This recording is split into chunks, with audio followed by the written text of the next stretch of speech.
I'm your host, Local23. You're joining me for Mermaids and the Vampires Who Love Them, Chapter 20.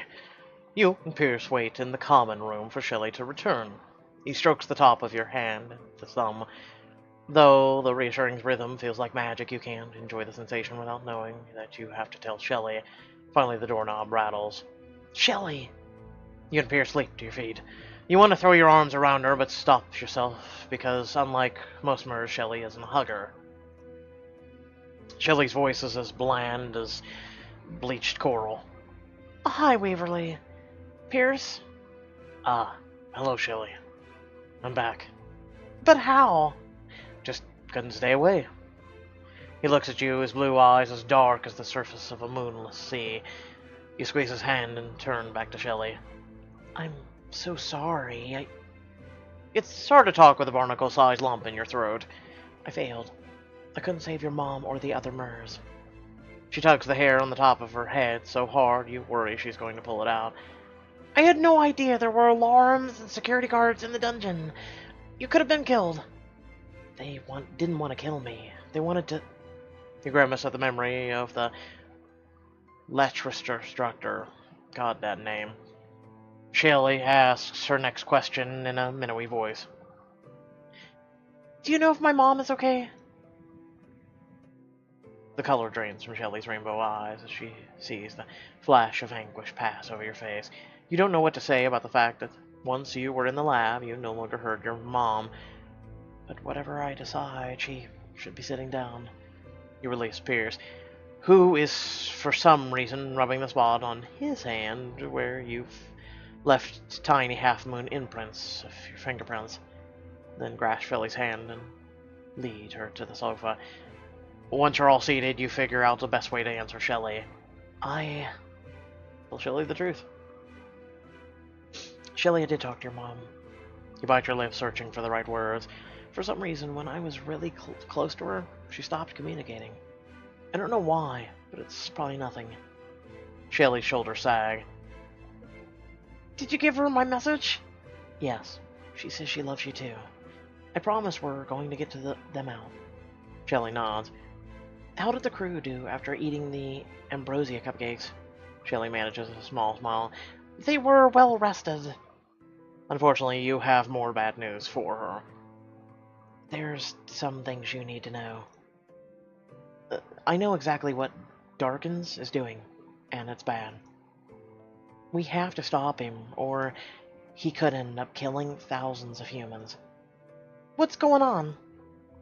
They're manufacturing a product called Elixir of the Sea. Saw hundreds of boxes of it stacked in the dungeon. Wait, I heard my dad and Darkin was talking about the Elixir of the Sea last night at dinner. It's an anti-aging cream with a special ingredient that reverses the aging process. And there's a huge formal party this Saturday at the castle with all the human press invited. My dad and I will be there too. You shiver at the thought of humans entering the castle. Well, the special ingredient is merfolk tears. That's why they're holding the Murs, including your mom, in the tank. They harvest their tears using this horrible device called a... I'm calling it extractor. I hate the goddamn word. And if those boxes go out into the human world, there's no telling how many humans will suffer. You know what happens when our tears come in contact with plants or animals. Why don't mere tears do anything to other meres? It's the same principles as with jellyfish. We don't sting our own kind. That's it. We don't sting our own kind. Because we were supposed to be together and work together. We will come up with a plan to get your mom and other Meres back. We'll stop Darkins from shipping the elixirs of the sea and see him in prison for his crimes. Shelley covers her face with her hands. But my dad is part of this. What's gonna happen to him? You don't have a hopeful answer for her, so you stay silent. Shelley stands, shoulder slumped, a glazed look in her eyes. I'm going to bed. Thanks for trying to rescue my mom. I misjudged you, Waverly. I can see why... She switches her gaze from you to Pierce and back again. I understand now. Thanks, Shelley. Once she's gone, Pierce tilts your chin up and looks deep into your eyes. Are you hypnotizing me? I hope so. He then kisses you softly, letting you know you're not alone in this. Hmm. You feel Pierce's lips form a cocky smile. He knows exactly what he's doing to you. Then the kiss changes into something more intense and a little dangerous. You want to have the same effect on him that he has on you, but you're not quite sure how. I should... explore his fangs with this. Okay, that would definitely get a rise out of any vampire. Not making any of myself by showing how inexperienced I am. Pierce is obviously so good at this, and I'm not. But will I get better if I don't try? Very tentatively, you graze his fangs with your tongue, avoiding the pointy tips. So illusion of choice. He growls, waverly. He kisses you so urgently the world spins and blurs around you like a whirlpool. You mean to ask him if kissing always causes dizziness, but you're way too busy kissing to bother. Just before sunrise the next morning, you're sitting cross-legged on the cool sand, looking out over the bay, trying to meditate, because you need a solid plan. Maybe if I force myself to be all serene and enlightened with the universe will say, "Oh, hey, Waverly, glad to see you here on this advanced plane of consciousness. Here are the answers to all your problems." Yeah, good luck with that. I've tried that.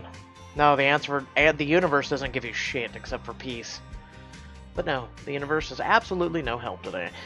And so you give up on that. Your mind races through the possible scenarios. Very gradually, something vaguely planish forms. By the time you return to your cabin, you think you have a scheme that could work, if absolutely nothing goes wrong. First thing I have to do is be honest with my cabin mates, and the second thing is to ask for their help. You know this is not one of your strong points. The sun has barely risen when you gather your yawning roommates around some coffee table. Fenton stands in front of the fireplace, the fire licking his ankles like an enthusiastic puppy. Everyone is sleepy except for Lilybella, whose eyes are on fire, whose pink gown is splotched with blood from her early morning sparring with the fire demons of Fairyland. Thank you all for this meeting. Cupid stretches arms over the back of the sofa and grumbles. You dragged us out of bed at the crack of dawn. Some of us need our beauty's rest. Now you know what it feels like, love god. If I had a mattress, I'd throw it at you. Pickles yawns. You didn't want to wake her, but if you didn't, she'd have been upset to be left out. Still, she looks even paler than the last time you saw her. We are happy to be here, Waverly. Lilybella nods with enthusiasm. Where were you last night? Cupid frowns and peers. Before you get to that foolishness, when did your boyfriend get back? Good to see you too, god of love and gaudy footwear. The scowl at Pierce, wishing you could telepathically scold him for goading Cupid. Last night he saved me from some evil henchmen. You were doing an excellent job of saving yourself, Waverly. That's true. Could you back up to the evil henchman part? Just as you're preparing to launch into your story, your stomach growls like a sea monster. Oh, I wish I had a giant sausage pizza with extra garlic. You clap your hand over your mouth. In all the excitement over the henchman and torture, you forgot your solemn vow not to wish for anything. Pickles tries to summon her wand, but nothing happens. Lilybella gives Pickles a pitying look and summons her own wand from the ether. She waves in a circle, and a platter of cupcakes appears on the coffee table. Sorry, I only know how to do cupcakes. This is great, thank you. Something is going on with Pickles, and you will get the answers as soon as you get her alone. And if she won't give them, you're not above asking Thunder for some interrogation pointers. Well, non-violent interrogation pointers. For now, you gratefully stuff a cupcake into your mouth. When you're done demolishing that poor cupcake, please do tell us about your "it's only a recon" mission. According to Shelley, you were taken captive and tortured. Thunder leans forward. Tortured? Oh god, sit down. What was the technique? Lilybella hits his arm. Quiet! You lied to me. You will endure my wrath for your insolence. Yeah, look, I lied, but we got valuable information that's going to help us when we sneak back into the castle on Saturday night to rescue Shelley's mom and the other merfolk. We? I don't think so. The merfolk are being tortured. Darkin's is creating a beauty product using their tears, and the byproduct is toxic waste, which is killing the sea life and making sharks stupid. Plus, they're planning on shipping the product to humans. There's no way to know what horrible things could happen to them if they use it. Why don't you start from the beginning? Which means Cupid needs to stop interrupting. Fierce glowers at Cupid. Cupid glowers back. You launch into your story telling them everything, starting with the disappearances of the merfolk all the way through the what happened last night. When you finish, Cupid slow collapse. Good story. But, as I said before, you need a climax. Huh, huh. That's funny. And more kissing. I find throwing a few dead bodies is helpful when things start to get boring. That's my critique, Well, we'd best all get ready for class. Everyone glares at Cupid. What? He holds out his arms as if professing innocence. I'm a Greek god. I only rescue humans if they offer us as a sacrifice. Or if they look really cute in a short toga. You're not fooling us, Cupid. We know you're nice underneath. Cupid lifts the hem of his toga. Very nice underneath? Quite god-sized, actually. No one wants to hear about your god-sized anything. Are you jealous, you little... Look, guys. Last night I realized my mistake was going in alone. I'm here to ask for your help. But before you decide, I want you all to know the risks up front. Darkin is a mind-controlling lunatic who tortures innocent people and pollutes the bay just for fun. It doesn't matter, Waverly. We know it's dangerous. I'm totally in, Waverly. I'll go clean off today's blood and buff my sword until it sparkles with brutality. Okay. I like her. Thunder puts his arm around Lilybella. I will fight by my princess's side and gather rope in preparation for capture and interrogation of prisoners. Thunder's so excited the air around him vibrates like when he's going into wolf form. Obviously, I'm in. Shelly's mouth sets in a hard line. I look forward to it. I, get things on fire, if you want. Well, that could really come in handy for destroying the box as a product. I can't believe my powers will finally be used to help people. I wish I had powers, like, to melt shit. Pickles beams at him. Man, imagine just walking into a bank, melting the wall all the way to the vault, melting the vault, picking up the money and walking away. Hey, good luck catching me, people. I'm in. Pickles looks down and sneezes. Your flip-flops turn into glass slippers. She wipes her nose with a sparkly pink handkerchief. Sorry. Pickles is definitely ill, and this mission could be too much for her. The best thing to do is... tell her if she's well, she can come. I don't think you should do this if you're sick, Pickles. I couldn't bear it if anything happened to you, but maybe you'll be better by Saturday. I'm coming. There's no way you can stop me. I could wish for you not to come. She answers you with a glare. You sigh. Alright, Pickles, you win. Cupid rises from the sofa. And just where do you think you're going? To make a full report of your insane scheming to the headmaster, of course. And if you do this, it means I'll be in this boring prison for years. You should have seen the parties I used to have in my old godly existence. Nymphs clad in nothing but pearls, giving me neck rubs and feeding me grapes. Yes, we've heard about it. Face painting station with paint that could change your face permanently. A tent where you could get your fortune told. Champagne fountains. He looks towards the heavens with a faraway smile. You need Cupid. A god, even one without his powers, could come in handy while fighting a mind-controlled demon like Darkin's. How can I convince him? Lift your top. He'll be like, oh, and then you'll be like, okay, you're coming. Threaten to rat him out to Apollo. I think it would be a good idea for you to help us. Why is that? Because if you don't, when I get to Apollo's concert, I'll tell him it was your idea to steal the chariot. He will probably send you to Hades. And I don't think there are any nymphs down there. Or grapes. Only pomegranates. And those hard little seeds are really annoying. You're trying to convince me to help you by threatening me with fruit? It was worth a try. You have one final idea. There's gonna be a champagne at the party. The expensive French kind. Tell me more. He clasps his hands over his bare knee and settles back into the couch. I did it. I convinced Cupid to help. Really, I should get an award for this. Okay, here's my plan. You clear your throat as you organize your thoughts. Darkins is having a big party Saturday attended by human brass, which gives us 5 days to plan how we get into the compound in disguise, rescue the Mers, and destroy the elixir of the sea. My idea is that we pretend we're workers at the party and gain access that way. Shelley, you had a dinner with the Darkins and your dad, and you said they talked about the planning. What can you tell us? That is a great idea. Thanks. Let me see. The servers are being hired from Devour Catering. They're a small operation, so they're accepting applications online for one-night hires. She taps her chin, thinking, if you guys put in applications, I can make sure you're hired. Because my dad is in charge of catering.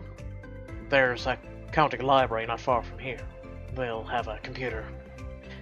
Well, you'll need to know everyone's clothing sizes for the uniforms. Darkins wants female servers to wear slinky evening gowns and men to wear tuxedos. How do we know our sizes? I can approximate. Since I'm the only one of us who spent years living as a human and shopping in stores, I'll fly over and put in an application for all of us. You can get off campus? I got in, didn't I? He winks. Okay, so Pierce can pierce Venetia's wards, but the rest of us need to sneak off campus. I can steal Venetia's wand and reverse the spell. It'll be dangerous, but super fun. I get to fight a horde of fire demons in Fairyland to get it. You're sure? I've been practicing for this my whole life. Okay, great. Now when we show up for the work, we need to know what we're doing as waiters. Has anyone ever served food at a party before? I never actually done it. But my dad has parties all the time, and I've watched the waiters. Perfect. Okay, we have a plan for disabling the wards and getting in. But how do we get there? I could fly everyone one at a time. That would take a long time, and what if Venetia figures out what we've done before we get everyone out? Wait, I have a better idea. Smile at Cupid.